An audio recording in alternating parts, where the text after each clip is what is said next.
ఏపీలో కూటమి ప్రభుత్వం వచ్చాక బెల్టు షాపుల దందా రాష్ట్రం మొత్తం విస్తరిస్తోంది. మద్యం మాఫియాగా ఏర్పాటై ప్రజల ప్రాణాలతో చెలగాటమాడుతున్నారు టీడీపీ నేతలు. మరీ ముఖ్యంగా శ్రీ సత్యసాయి జిల్లా హిందూపురం నియోజకవర్గంలో నకిలీ మద్యం దందా యథేచ్ఛగా సాగుతోంది.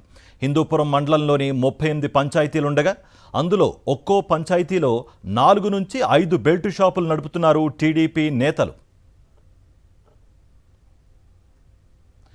హిందూపురం నియోజకవర్గంలో మొత్తం 11 వైన్ షాపులుంటే 200 వరకు బెల్టు షాపులు ఏర్పాటు చేశారు. ఇంకొన్ని ప్రాంతాల్లో వైన్ షాపుల కంటే పెద్దగా బెల్టు షాపులను నిర్వహిస్తున్నారు. బాలయ్య పీలు శ్రీనివాసరావు బాలాజీ కనుసన్నల్లో బెల్టు షాపుల ద్వారా మద్యం దందా జరుగుతోందని హిందూపురం ప్రజలు బాహటంగానే మాట్లాడుకుంటున్నారు. అంతేకాకుండా విచ్చలవిడిగా బార్లు ఏర్పాటు చేసి ప్రజలకు మద్యానికి బానిసలు చేస్తున్నారు. టీడీపీ నేతల ఏర్పాటు చేసిన మద్యం కుటీర పరిశ్రమలు గ్రామాన విస్తరించాయి. మద్యం కావాలంటే వైన్ షాప్ దగ్గరకు వెళ్లాల్సిన పని లేదు. వైన్ షాప్ టైమింగ్స్తో సంబంధం లేదు. అధిక ధరకు సీక్రెట్గా గల్లీల్లో దొరికిపోతోంది మద్యం. గుట్టు చప్పుడు కాకుండా నకిలీ మద్యాన్ని అమ్ముకుని సొమ్ము చేసుకుంటున్నారు టీడీపీ నేతలు.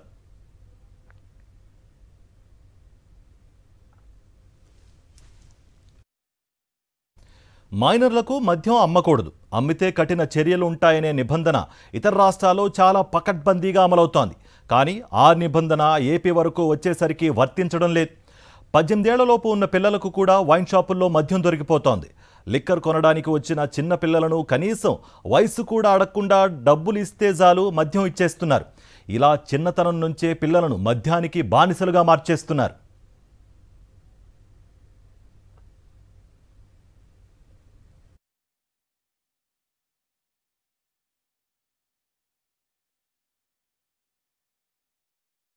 కూటమి ప్రభుత్వం అధికారంలోకి వచ్చిన తర్వాత మద్యం ఏర్లై పారుతోంది. ఉదాహరణకి హిందూపురం ప్రాంతంలో బార్డర్ ఏరియాలో ఈరోజు కర్ణాటక సరిహద్దు ప్రాంతాల నుంచి కర్ణాటక మద్యము హిందూపురం చుట్టుపక్కల ఉన్నటువంటి మండలాల్లో ఏర్లై పారుతోంది.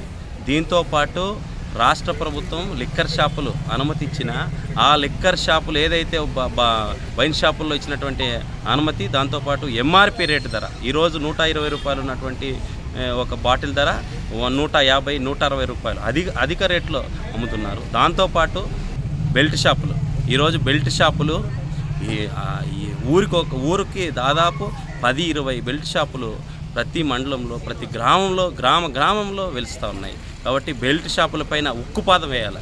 బెల్ట్ షాపులు పెట్టకూడదని చెప్పి సాక్షాత్తు గౌరవ ముఖ్యమంత్రి గారే చెప్పారు. కానీ ఈరోజు కూటమి నాయకులే బెల్ట్ షాపులు నిర్వహిస్తున్నారంటే ఇది చాలా హాస్యాస్పదంగా ఉంది. ఈరోజు డబ్బులు దండుకుంటున్నారు. ఈరోజు మందు పేరుతో ఈరోజు ప్రజలు జీవితాలు నాశనం చేసుకుంటున్నారు.